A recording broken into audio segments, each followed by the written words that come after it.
shirkadda isgaarsiinta casriga ee Telesom ayaa ka mid ah shirkadaha sida weyn uga qayb qaadanayay ololihii ballaarnaa ee lagu nadiifinayay dooxa weyn ee magaalada Hargeysa halkaasi ku sugnaa qaar ka mid ah shaqaaleynaha shirkadda Telesom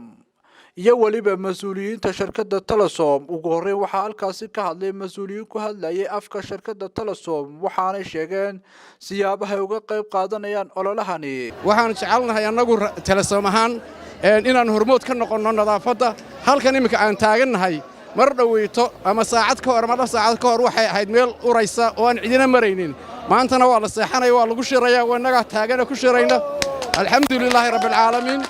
marka wixii aynu wada qabanay mujtamaca reer Hargeysa oo dhan wada qabtay waxay ku tusinaysaa nuurkeeda iyo maxaa iftiinkeedu marka aad imika togamarto markii hore iyo hadda isbedel weyn baa ka muuqda aad iyo aad baan u bogaadinayaa runtii guud ahaan dadweynaha aad iyo aad baa dhalinyaro u mahadsantiin dadweynaha muuqata waan filayaa maanta doorka weyn ee aanu kaga qayb qaadanayno arrinta nadaafada caasimaddu waxaana aan bulshada tiraahdaa isha ku macalina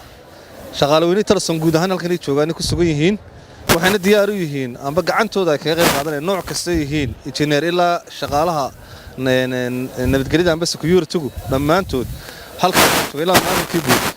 halkan loo joogaa inaynu doorkeena aynu tusno ama aynu u hogaamino halkaynu u socono inaynu noqono bulsho caafimaad qabta oo nadaafad ahaan fayow marka waxaanu aad arki doontaan shaqadan kaga jirno maanta way idin muuqataa waananu sii wadanaa waananu doorkaanu maanta aan halkan ku muujinay mid kasii ballaaranba diyaar baanu nahay inaanu ka geysano waxaad ka warantaa waan arkaynaa oo shaqaale badan oo shirkadda Telesom ayaa goobta ku sugan bal shaqaalahaas intay leeyihiin iyo waxyaabaha ugu tala gashay inaad kaga qayb qaadataan ka shirkadda Telesom ahaan nadiifinta dooxa maanta halkan anagu waxaan u nimid anagu qalabkayga sidana ninka saama jarfadiisa iyo madaraqiisa iyo fareladiisa uu sito niyad samaan iyo cid la soo qasbina ayna jirin oo voluntary dad mutadawwiciin ku shaqaysanayno waxaanu ka nimid xafiisadayadii oo aanu soo gabi ahaan baanu soo xidhnay saanu adeegayga ayna bulshada aanu ugu bedelno adeegan kale aan garanaysaa ee maanta jira waana door aan mas'uuliyadna saaran iyo ka goonaasho annaga naga go'an iyo shirkadda caan baxday ee Telesom shaqaaleynaha Telesom oo dhan saaka waanu ka qayb galnay ololihii nadaafada ee quruxda badnaa ما شاء الله waxaan leenahay qof walowba halka kugu beegan qashinka ka qaad